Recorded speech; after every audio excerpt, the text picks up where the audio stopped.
How to fuck up a wholesale company in 2 months or less by TONYMONT. Let me tell you guys what happened over the last couple of months. We started out wholesaling our new company on, I knew where I wanted to go with that and totally lost it. But we started about 9 weeks ago with 5 guys in this office, and here I am now standing here alone with no team at all. I got about 40 deals on the board, nobody to dispo them, and nobody to call the leads coming. Let me tell you why. Oh, fuck, you can edit this, right? Let me tell you how I screwed up as a leader and an entrepreneur for this company. First off, it was ego. I thought I could start off where I left off my last company, doing hundreds of thousands of dollars a month in assignment fees. My ego got in the way of logic, which was my first mistake. I thought I could hire a team, get everybody rolling, get the marketing coming in, and do 250,000 in closing funded deals in our first 90 days. We got about that close. We have about $200,000 on the board assigned, but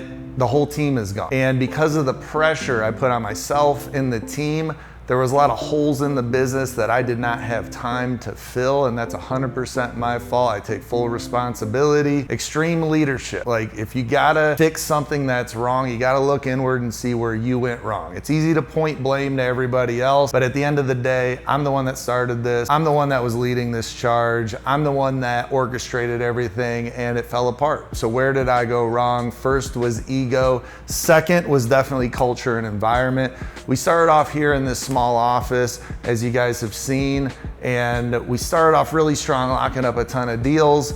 A couple weeks later, we moved down to another office to be around another team that was fronting deals for us, fronting leads for us. And then a short 2 weeks after that, we moved down to another office to start fresh again. So we moved around 3 times in just a short span, and it was very unstable for myself, for the team. We should have just stayed in here until we stabilized and tried to scale way too fast with bigger offices and more people. So that was a huge mistake on our part. We should have just stayed tight, got stable, got some deals funded, and then slowly scaled from there. The next thing was hiring the right team. When we first hired, people were flying in from out of state. Editor here, quick thing. I'm having a lot of issues and overheating issues with all the effects and fun stuff that we're throwing into this video. I wanted to make it entertaining and fun to watch. So if you guys are enjoying this content, please do me a favor, check out the links below. I would highly recommend the Hustles Academy with Tony. If you have any questions with wholesaling or you're interested in wholesaling, there is a weekly call that he does that I think provides a lot of value. Usually when I see these calls, I see a lot of people leave happy. So if you guys want to support the channel, click on the link below. It will support the channel, support me, and most importantly, it'll support you guys in your journey. So for the rest of this video, because of the issues, I am going to keep it pretty simple, but you guys are still going to get an immense amount of value. So without further ado, let's get back to the video. When we first hired, people were flying in from out of state. They had been wholesalers in the past, and they wanted a new opportunity. And when they came out here, the question was asked, can you survive on commissions only for 60 to 90 days? And of course, everybody's gonna say yes, but really digging into that and seeing, can you survive? Can you make a move across the country? Can you survive on no money for a couple months and waiting till your deals start to fund? Most people cannot, and somebody's gonna yes you to death just to get an opportunity, but it's your responsibility as an owner, as a leader, to dig into that and see if it's a real possibility, because moving across the country, renting a new apartment, buying furniture, food, everything that involves is really expensive. And to not think that through with the team that was moving here to start fresh, that mental struggle of not knowing when you're gonna get your first check can negatively affect your mood and the culture in the business. The first couple of weeks, it was a great culture, a great vibe in here, because it was super fresh and there was no frustrations yet. There was funds still in some of these guys' bank accounts where they weren't struggling, and they didn't need to get paid immediately. But we got 2 months into this thing, we had a bunch of deals assigned, some assignment fees set to close, and some of those were still going to take maybe 30 days or 15 days to close, but it was almost too late. So make sure you're hiring the right team. with the right intentions that are coming onto your team. Are they coming to really change their lives and work really hard and, understand what it takes to grow a wholesale business and all the ins and outs of a sales process and a dispo process and marketing and problem solving? Or are they coming out here to kind of just figure out if they can do it and then go back to doing it on their own because they know the whole business? So that was a huge mistake on my part.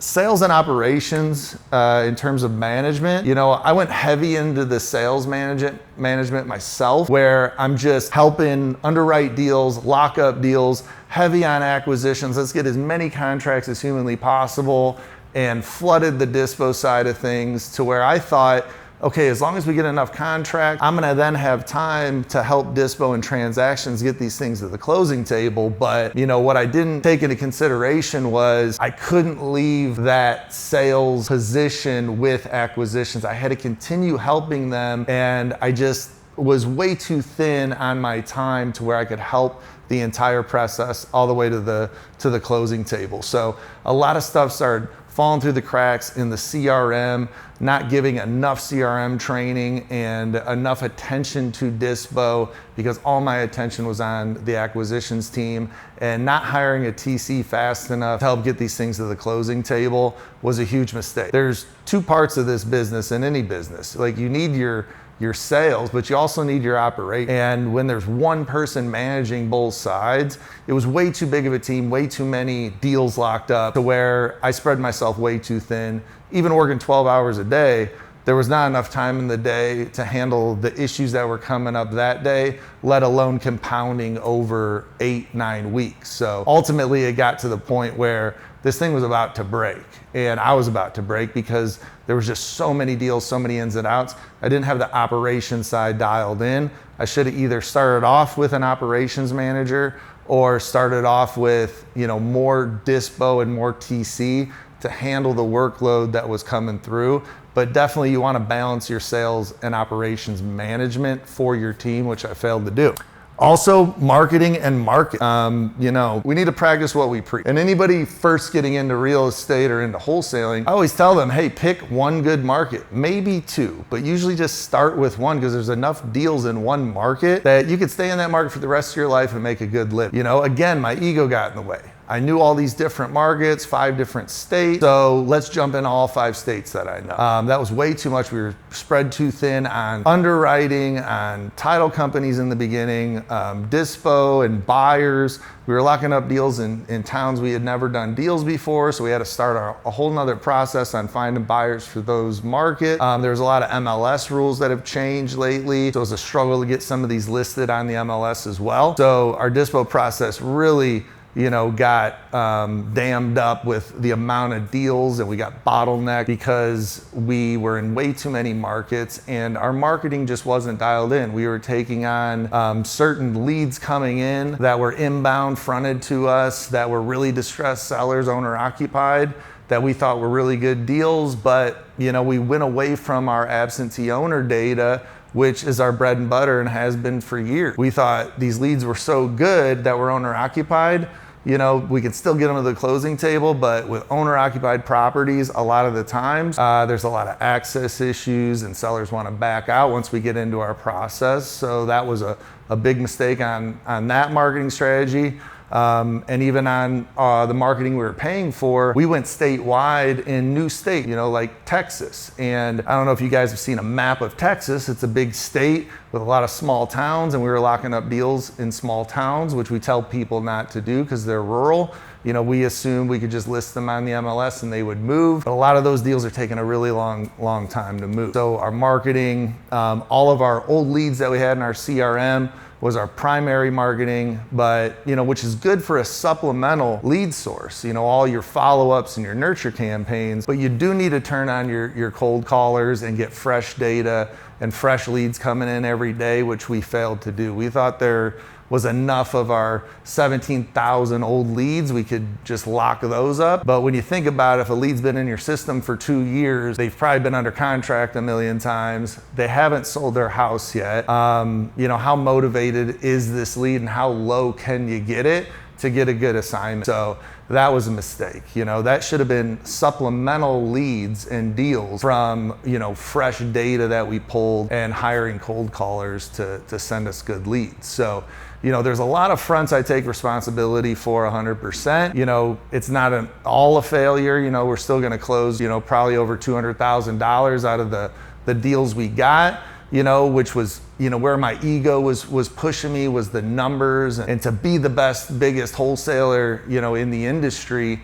But ultimately, you know, my strength was my failure. And, you know, the ego side of it of, you know, realizing I don't have to do, you know, $300,000-$400,000 a month for what I'm trying to accomplish, you know, should have been the goal from the get-go. So what are we going to change? What's next for our wholesale company? Well, coming up with realistic goals is first and foremost, not letting the ego get in the way. Like, what truly is the reason I want to wholesale still? I do a lot of coaching. I do a lot of other stuff where if I'm going to add wholesaling again to a business that I'm doing, then what is the real goal? Why am I doing it? I had to think about that over the last week or so. Like, why am I wholesaling? It's to stay in the game. Like, I love a deal. I'm a deal junkie. I love deals. I love solving problems. I love getting something under contract. I like the rush of it. I like finding a buyer for it. I like having this contract and this package and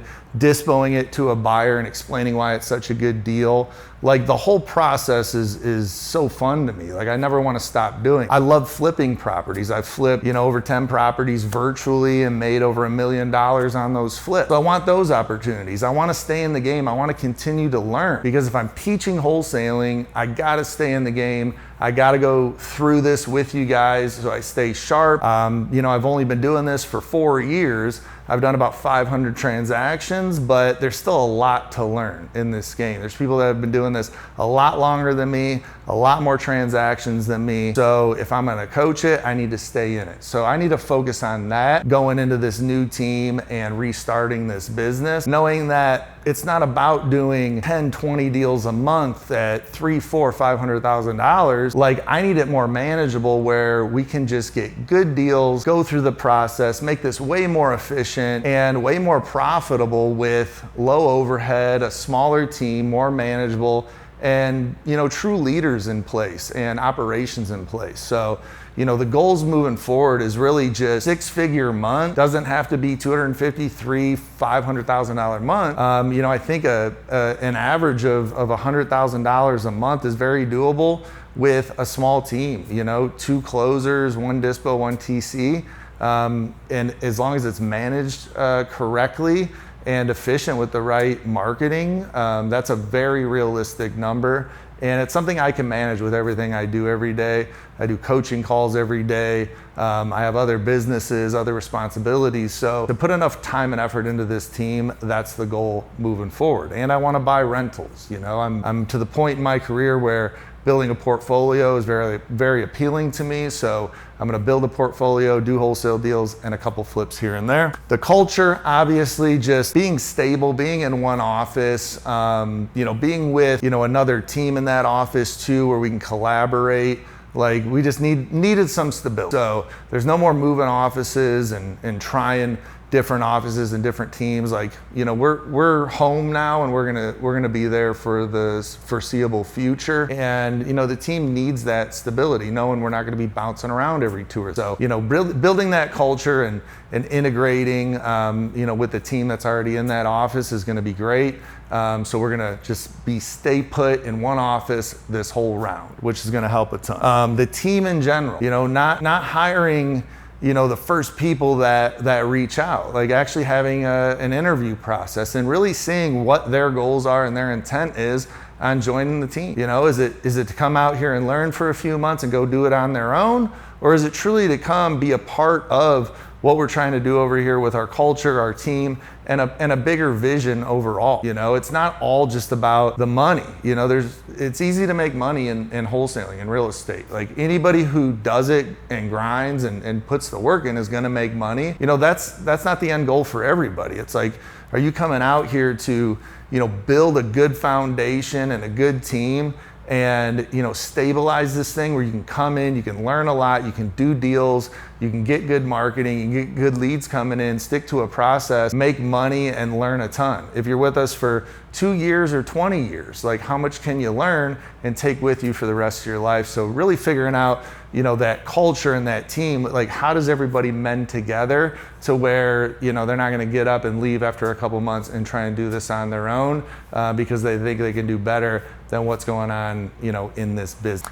The next is sales and operations. Like obviously I have a TC hired now. I got Dispo hired now. We're hiring 2 acquisitions. We're in the stages of that. So, having all the team in place, the back end first, I just mentioned we got a TC and a Dispo in place already before we're even hiring acquisitions, like just to make sure we have the back end covered. So when we get these deals, we have enough manpower on the operations and the Dispo side to be able to move these deals efficiently, deal with the title companies, the title issues, customer service with the seller. So, that's not all on, one person's plate, and I can focus on the sales aspect of it. Like, let's get contracts, let's get these guys trained and dialed in, let's get the Dispo process dialed in. I don't have to worry about any TC work, customer service, that's already gonna be handled, and it's not gonna overwhelm Dispo just having 2 acquisitions guys because they're not gonna be, locking up so many deals that one person can't handle it. So, dialing in the team and the team structure and the management side of things, making sure all sales and all operations are completely covered. We're not gonna get bottlenecked. Marketing and markets, that's a big one for me. So, just dialing it down to our best market. We're gonna be in one market starting off where, a few different counties in North Carolina where we've done most of our deals already. We have a good buyers list out there. We know the markets, we know the laws, we know the rules, we know the title companies. Underwriting is gonna be super easy for me out there. It's gonna take a huge burden off me trying to learn 5 different whole states on underwriting, finding new buyers, processes, listing on the MLS. We're already dialed in that state, and that's where we're gonna be for this foreseeable future. Locking up deals in North Carolina. That's our old stomping grounds, and we already got the process down there. And in terms of marketing, our old leads that are in the system, those are great. Those are gonna be supplemental leads for us. Like, we're not gonna rely on them for every single contract. We're gonna have a very slow nurture drip campaign for our old leads. We're gonna lock up the ones that make sense and not be so married to, we have to get all of our contracts from this little honey hole. We need different strategies. So PPC, we're gonna get fresh data, fresh skip tracing, and fresh cold callers calling new data to bring us new leads every day. With a small PPC campaign starting off. And we're just gonna get this thing stabilized to over $100,000 a month. And then, if we decide we wanna scale it, obviously gonna be hiring management first where they can hire the team to scale, and it's not all on one person being me. So hopefully you guys learned what not to do and what to do in the future if you're gonna build a wholesale real estate team. Listen, I've been doing this a long time, and I've built teams. I've owned businesses now for 18 years, and I've built teams, I've managed a lot of people,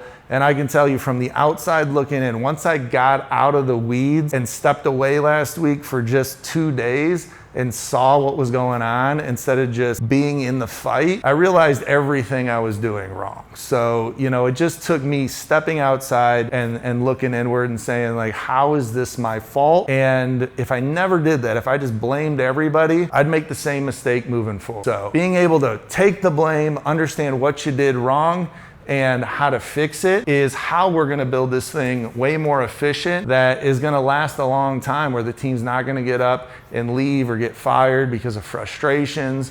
Like, we're gonna be here to stay with this new structure moving forward with new goals, and I'm super excited. But not all is lost. It was a great learning experience on, not having to do 500 grand a month in assignment fees. Like, that's not the goal this round, starting off. And it's just a new opportunity, right? Learn from it. I can teach on it, what I did wrong, what I did right, how we're gonna fix this thing moving forward. So to me, not all is lost. We're still gonna make some money on the assignment fees, still working the deals in the pipeline. We'll get a good team in place, a good stable office, good marketing, and the right management behind it so we can get these deals to the finish line. So whether you're doing this by yourself or you have a team right now, take all this into consideration if you're gonna grow a team, if you're gonna start a wholesale business, or if you already have a business and a team, look at the holes in it. Are any of these things relatable to you? I'm sure a lot of you people out there can say that they are. What have you done wrong? Take a step back, take 2 days, go to a quiet place, you know, sit in a cabin in the woods and write everything out. What are you doing wrong? What do you need to fix? Who do you need to let go? Who do you need to hire? How do you got to dial in your marketing to make this thing way more efficient? Because at the end of the day, the last thing we want is to not have fun coming into your office and grinding it out with your team. Once it starts getting not fun and you're going through the motions, you might as well just go work at Lube Pro. So I'll see you guys at the top.